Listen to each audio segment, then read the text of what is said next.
Laxapalooza here in the Carrier Dome is a chance for children of all ages to get involved in the game of lacrosse, practice their fundamentals, and have fun doing so. Well, obviously Michigan has exploded for 4 goals, responding well to being down 1-0, something they haven't been in a while because they weren't down all weekend at Bowling Green.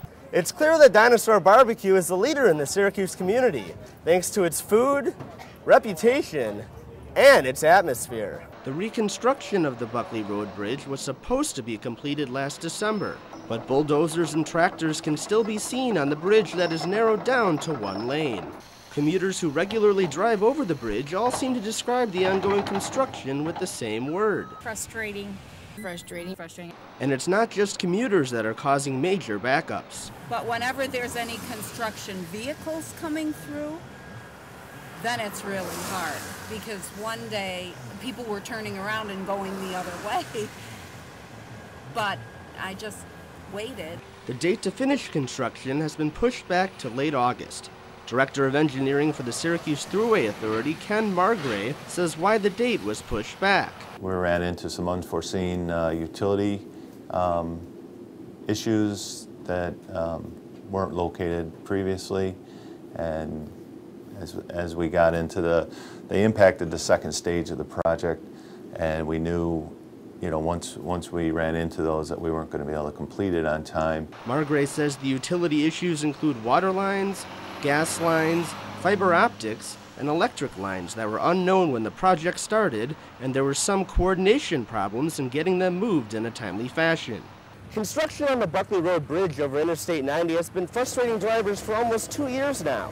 But it's not just the drivers who are frustrated, it's the businesses around this area who are experiencing negative effects as well.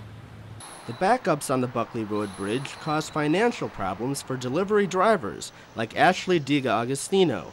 I lose tips, and if I don't lose tips, like if I take a different way other than the Buckley Road Bridge, I have to go a longer way, so either way I'm losing tips. Many people are anxiously awaiting the day the Buckley Road Bridge expands back to 2 lanes.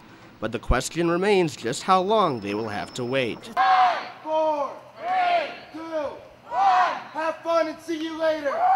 The 19th annual Tour de Cure at Verona Beach State Park sparked hope as hundreds of bike riders cycled around Oneida Lake to raise money for the American Diabetes Association.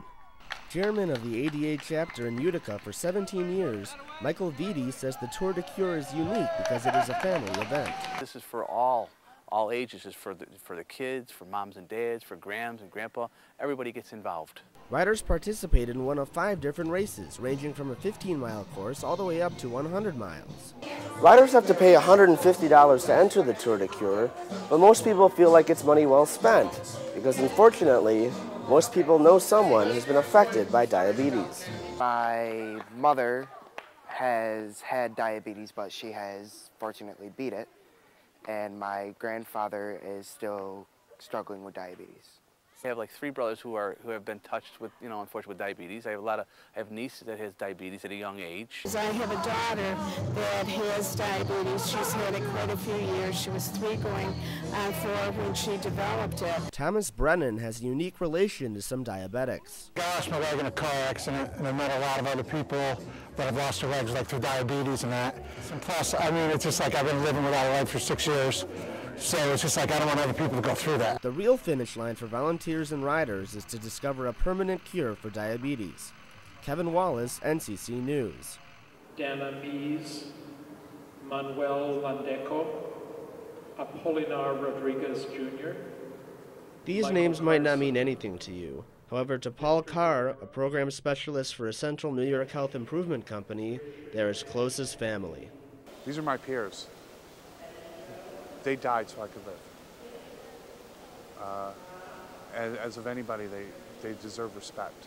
On Tuesday, the On Center hosted the 2008 Central New York AIDS Memorial Quilt Exhibition, marking the first time parts of the quilt have been displayed in Syracuse in 15 years.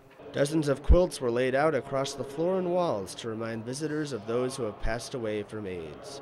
But for volunteer and HIV patient Serrano Gatti, the event marks more of a celebration. This day means to me is to be able to celebrate those that are living with HIV and AIDS and those that have passed on of HIV and AIDS. Quilts like the one you see behind me have flooded the On Center today in recognition of AIDS Awareness Week. However, even those who have been stricken by the disease can admit that AIDS awareness is not where it should be. Students like West Genesee High School junior Sinisa Pavelovitz have taken away valuable lessons from today's visit to see the AIDS quilt. To be more cautious, to be more smart about how I do things, just to think, I'm gonna think about this place. And for someone who has found his own connection to an AIDS victim, I'm Kevin Scott Wallace, NCC News. Time now for sports with Kevin Wallace. Kevin, Syracuse basketball has been struggling away from the Dome. They just can't seem to do anything on the road these days. Yeah, they had a big win against West Virginia last Wednesday. Syracuse was in search of a team identity on the road. The Orange had lost all 3 Big East road games against nationally ranked opponents. The 16th ranked Wildcats loomed large as number 22 Syracuse looked to establish themselves as a power in the Big East. As Donovan McNabb was looking on early from the Wachovia Center as Dante Cunningham cuts in for the layup. I have a feeling we'll hear from him later. Then Scotty Reynolds with a nice pass to Corey Stokes. He'll hit the trifecta. He had 3 of those and gave Nova a 20-9 lead. Finally, a Syracuse highlight as Rick Jackson will take the feed from Paul Harris for the flush. Jackson ended up with 12 points, and that cut the Nova lead to 16. Under 6 in the first half, Corey Fisher draws a foul, makes the basket for the 3-point play. Fisher ended up with 14 points, Nova up by 17. And finally, when Andy Rounds is in the highlight, you know he's probably a 3. This trifecta cut the deficit to 15, and at halftime it was 53-38 Nova. Second half, Flynn draws Keys within 12 off the feed from Devendorf. Flynn finished with 22 points and 8 assists. Told you he'd be back. Dante Cunningham missed the tough J over the top to maintain Villanova's 12-point lead. Flynn looks on dejected as Villanova wins 102-85. This leaves Syracuse at 18-6 and raises Villanova to 19-4. Now, lopsided would be an understatement when you look at these two teams on paper. Chittenango came in at 3-12 and losers of 8 in a row, while on the other hand, Janesville DeWitt had established themselves as one of the powers in the area, boasting a 17-0 mark. JD wouldn't let a struggling Chittenango team halt their perfect season. Would they? Well, let's go to the highlights as Coach Bob McKinney looking for win number 400 as Brandon Trish passes it to John Lee, who knocks down the 3, his only bucket of the game. 78-41 JD, yeah, that's right. Then the SU-bound Brandon Trish draws the foul and the dunk. And then 2 minutes later, this might look like the same play, but no, it's not a repeat. Brandon Trish does it again, dribbling through the defense for the flush. 89-47. Trish had 30 points in his final home game as Coach McKinney gets his 400th win. JD goes to 19-0, annihilating Chittenango 107-55. Let's hear what the esteemed coach and star player had to say about the home finale at JD.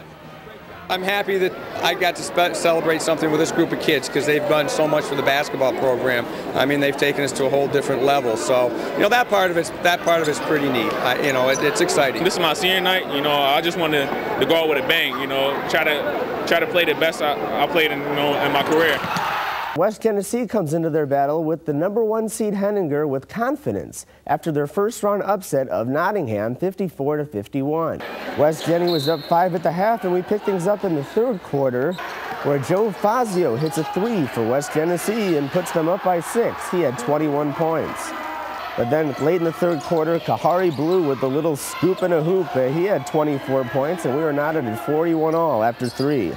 Then Jermaine Taylor with the bucket to cap off an 11-0 Henninger run, giving them a 46-41 lead. The Black Knights from Henninger defeat West Genny 61-49. From the prep ranks to the collegiate ranks as OCC takes on Finger Lake for the Mid-State Athletic Conference Championship. Jump to the second half where OCC gets stuffed and Brittany Williams puts in 2 of her game-high 34 points to go along with 20 rebounds and 7 assists. OCC on the move, and Jen Collis takes it to the nice pass for the layup. The Lakers would lead ahead comfortably, but OCC wouldn't back down as West Hill grad Kristen Diglio knocks down the 3, lasers within 5. But there was just too much Finger Lake as Jackie Vincent has the putback, and 84-78 Finger Lakes takes the title. And that is your sports for this hour on NCC News. I'm Kevin Wallace. Tune in again for Sports Next Hour.